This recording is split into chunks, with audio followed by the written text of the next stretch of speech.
Continuamos en Notimundo Estelar con María del Carmen Álvarez y Fausto Yepes. El director del ISPOL, Renato González, denunció haber recibido una transferencia bancaria de más de $258,000 de una cuenta que estaba a su nombre. La noticia requiere profundidad. En Notimundo están los protagonistas de la noticia. En los estudios de FM Mundo estamos ya con el coronel Renato González, director del ISPOL, para hablar sobre esta denuncia que circuló en estos últimos días. Durante este fin de semana coronel recibió en su cuenta $258,000, inmediatamente lo denunció. Cuéntenos qué pasó. El contexto es que el día viernes, buenas noches con todos los que nos escuchan, yo debía recibir el pago de un interés de un depósito a plazo fijo de una cooperativa. Es por ello que el sábado en la mañana, al ingresar a la banca virtual del banco en el que mantengo mi cuenta principal, me encuentro con la ingrata sorpresa de una transferencia descomunal de $258,350. Inmediatamente me alerté. Más susto tuve cuando al buscar en los movimientos me encuentro que era una transferencia que venía de una supuesta cuenta a nombre mío, pero que los últimos 4 dígitos, que es lo único que se puede visualizar, no coincidía con ninguna de las cuentas que yo tengo activas. En virtud de eso, lo que hice es reportar a mi superior jerárquico, que es mi comandante general, esta inusualidad, a familiares y amigos y también en las redes sociales. Finalmente llamé al call center del banco a reportar el hecho y solicitar que se congelen esos recursos, porque viendo el caso Metástasis, donde se hablaba de esta estrategia de desprestigiar a las personas a través de... Pretendieron hacerlo con un depósito supuestamente a la fiscal Lidia Sarabia. Exactamente, ahí se veía claramente que decía, deposítale cuando ella esté en el exterior, inclusive para que no se entere, y pásale a un medio digital, que claramente vemos ahora las conexiones que tienen para escandalizar, ¿no es cierto? Y uno parte del desprestigio porque el momento que se pone a dar explicaciones ya es visto como culpable hasta que esto se aclare. Esa fue mi mayor preocupación. También me dije, si es que se trata de un error administrativo, no puede ser tan descomunal, porque demostraría, y de hecho así ha pasado, la fragilidad de nuestro sistema financiero. No puede ser, Fausto, que todos los ecuatorianos que tenemos abierto una cuenta de ahorros o de las cuentas corrientes estemos expuestos a que con una transferencia tan grande ni siquiera seamos alertados. Entonces yo he solicitado que los organismos de control, Superintendencia de Bancos, Superintendencia de Economía Popular y Solidaria, dispongan a las instituciones financieras que cuando alguien reciba una transferencia o un depósito superior a $5,000, por lo menos debería recibir una notificación. Ahora bien, ya pasadas las horas se hizo las averiguaciones, entiendo, y se ha logrado de alguna forma desenredar este problema. Hubo un error aparentemente. Yo tenía toda la intención en horas de la mañana de hoy de presentar la denuncia en la Fiscalía General del Estado, porque además recordemos que por mi cargo, que en la actualidad no se trata solo de Renato González, sino del director general del ISPOL, en medio de un tremendo desfalco de $950 millones, esto no puede pasar desapercibido. Esa era mi preocupación. Sin embargo, durante el fin de semana me contactaron los ejecutivos de la cooperativa. Hoy concurrió el gerente general a mi oficina a darme las explicaciones, a reconocer que se trató de un error operativo de parte de ellos. Se comprometieron inclusive en realizar las gestiones para retrotraer esos recursos, pero sobre todo le pedí que por escrito me haga llegar los descargos, porque yo tengo que remitirlos a la Contraloría General del Estado, a la Unidad de Análisis Económico y Financiero y a todas las instancias administrativas internas. Recordemos que nosotros en la Policía Nacional periódicamente realizamos las declaraciones juramentadas de bienes y se quiera o no, el registro de esa transferencia ya está en mis cuentas. Entonces, si no lo hago ahora, pasado el tiempo, puede traer mayor problema, porque me van a decir, justifique cómo movió de la cuenta A a la cuenta B. Se debería generar una alerta en la UAFE. Claro, porque es un depósito, es una transferencia descomunal, pero además sí evidencia esta debilidad. ¿Por qué le digo yo? En Metástasis vemos que un cabo de la policía que gana $1,050, durante un año recibió $340,000 de su cuenta y egresó $320,000, y la UAFE no sintió eso, cuando es una barbaridad. ¿Cómo no puede haber ahora, en esta actualidad, un programa de inteligencia artificial que detecte a través de algoritmos estos movimientos inusuales y determine que esos sujetos debemos ser investigados? Por eso es que era mi preocupación que este depósito, que era descomunal a toda vista y que nunca he tenido esa cantidad de dinero, quede registrado en mis cuentas. ¿En qué sentido fue el error? De lo que me supieron manifestar, ellos tienen un problema informático de que las comas son reconocidas como puntos y ahí se va cambiando la cantidad. Entonces ellos debían transferirme $2,500, terminaron transfiriéndome $258,000, que es 100 veces lo que debían ellos transferirme. Están todavía en sus averiguaciones internas. Es más, me manifestó muy sinceramente el gerente general de la cooperativa que esto les ha levantado las alertas internas para realizar una auditoría, porque puede haberse dado casos de personas que recibieron errores similares pero no los reportaron. Claro. Exactamente. Ahora bien, usted y esa preocupación, esa denuncia inmediata que la pudimos leer en redes sociales, fue además porque usted tiene enemigos. Claro, yo tengo enemigos muy claramente identificados. Con todas las denuncias que usted ha encabezado, inclusive todos estos procesos de recuperación de este desfalco de $950 millones a las cuentas del ISPOL, tenemos ahí, por ejemplo, al Mago Cherres, entre otros. Hay gente que de pronto usted pensaba que quiere hacerle daño. No solamente eso, Fausto. Yo claramente, años atrás, en el año 2018, dirigía la unidad que representó el parte del audio entre Carlos Polis y José Serrano, el del Carlitos y el compadrito Lindo. Uh-huh. Se dieron el lujo de voltear la voluntad del sargento que hizo el parte, y recordemos que a medianoche asomó en una notaría declarando que fue intimidado para realizar un parte. O sea, algo que yo nunca había visto, pero que son capaces de hacer todas estas organizaciones criminales. ¿De quién fue? Obviamente, pues le beneficiaba al señor José Serrano, pues eso está en investigación y hasta ahora no avanza. Recordemos que ahí hablaban de bajarse el fiscal, que finalmente se bajaron, y eso no ha avanzado en la fiscalía la investigación. Eso es por citarle un ejemplo. Mi unidad, que en ese tiempo yo trabajaba ahí en la Fiscalía General del Estado, fue la encargada de traerle a Fernando Alvarado desde Manta, recordemos. Mi unidad, a propósito de la casación que hoy día fue negada para Pablo Romero, fue la encargada de detener a Raúl Chicaiza, a Jenny Falcón y a Espinosa, que eso fue fundamental para que avance en la investigación de Testigos Fernando Banda. Testigos clave, que inclusive esa fue la investigación que en primera instancia llegó a determinar como responsable al prófugo de la justicia ecuatoriana ahora, que es Rafael Correa Delgado.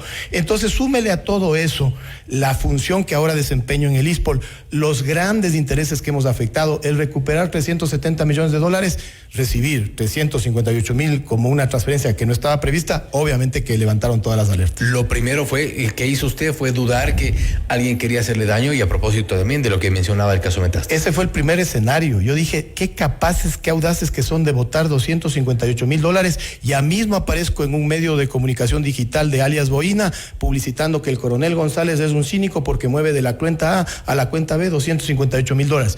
Yo hubiera sido sorprendido, el primero, pero no tuviera explicación. Entonces, por eso es lo que preferí, desactivar esa intentona públicamente, reportar a mi superior, llamar al banco, y el día de hoy iba a presentar la denuncia en la fiscalía si no recibía una explicación satisfactoria como la que sí recibí. Pero además, esto ha servido para despertar las alertas de la fragilidad del sistema financiero para recibir esos montos. ¿Ya le revirtieron los $258,000? Todavía no, se comprometió el gerente general de la cooperativa en realizar el pedido por escrito al banco para que se retrotraiga la operación, y también en comunicar a los dos organismos de control y facilitarme una copia a mí, porque yo tengo que mantener ese resguardo para el futuro. ¿Ha recibido amenazas directas? Sí, de manera directa y de manera supersticia. ¿A qué me refiero? Normalmente vienen como consejos. Son consejos que le dicen, oye, ten cuidado, mira, de gana te estás metiendo con fulano, con sultano. La diferencia es que hay que vencerle el temor. La semana anterior nada más tuvimos un duro golpe con el fallecimiento de César Suárez, que para nosotros fue un fiscal muy importante en el caso ISPOL. Nos ayudó para la devolución de los $300 millones, pero además participó en la investigación de Citadel, que fue el caso que más avanzó en la trama inicial del tema ISPOL. Fue un golpe para toda la sociedad, porque además demuestra la fragilidad del sistema estructural del Estado para sus funcionarios. ¿A qué me refiero?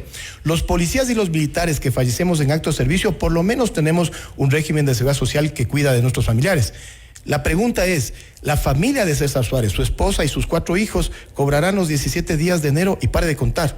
Entonces aquí vemos una oportunidad para que la ley de extinción de dominio, inclusive debería llamarse César Suárez, dirija parte de esos recursos para darle protección a este tipo de funcionarios que dan una lucha frontal al crimen organizado, pero también que establezca una seguridad social especial, porque de lo contrario, ¿de qué va a vivir esa familia? Entonces es una lucha desigual, porque el Estado le manda a secretarios, a jueces, a fiscales a batirse contra el crimen organizado, pero completamente desnudos. Las mafias que están detrás del atraco al ISPOL son lo suficientemente suficientemente peligrosas como para, por ejemplo, dudar de que el asesinato de César Suárez esté rodeado por esta gente? Están interconectadas. Cuando usted ve en Metástasis la estrategia de contrátale al hijo para que la jueza se excuse, lo vimos en el caso Ispol. Sumaron a una defensa técnica al abogado Joseph Norris para que provoquen que la jueza Yanela Norris, la que nos devolvió los 300 millones, se excuse. Entonces, cuando en Metástasis le dicen, nos falta un voto en la Corte Provincial del Guayas, en el caso Ispol lo vimos. Carlos González Abad, que ya estaba con error inexcusable de la Corte Constitucional desde julio del 2022, esperaron a que ratifique un sobreseimiento y al día siguiente, recién 2 meses después, en septiembre, lo sancionaron y lo alejaron de sus funciones. Pero al propio César Suárez, el Consejo de la Judicatura del Guayas le tenía abierto 3 sumarios a efectos de mantenerlo en suspenso, a la expectativa y distraer su atención. Entonces, cuando ustedes me dicen, la mafia que atracó a Ispol es capaz de hacer eso, no solo a ellos, son capaces de hacer eso y mucho más, porque además se relacionan con la mafia Seguro Sucre, tienen nexos también con las mafias del narcotráfico, con la mafia de la minería ilegal. Muchos nombres se repiten, son los mismos actores. No se crea que Cherres es el actor principal, son los títeres de otros titiriteros, igual que alias Fito. No se crea que Fito es el gran protagonista. Detrás de ellos están poderes políticos. Pero a algunos se lo busca y a los otros no.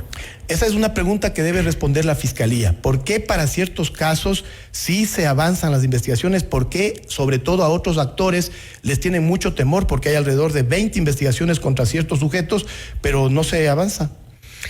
Finalmente, coronel González, en el caso Ispol se ha logrado hasta ahora la recuperación de 350 millones. 370 millones de dólares. 370 millones de dólares. ¿Qué pasa con el resto? Y también creo que es importante, al menos en este caso, ¿qué pasa con Cherres?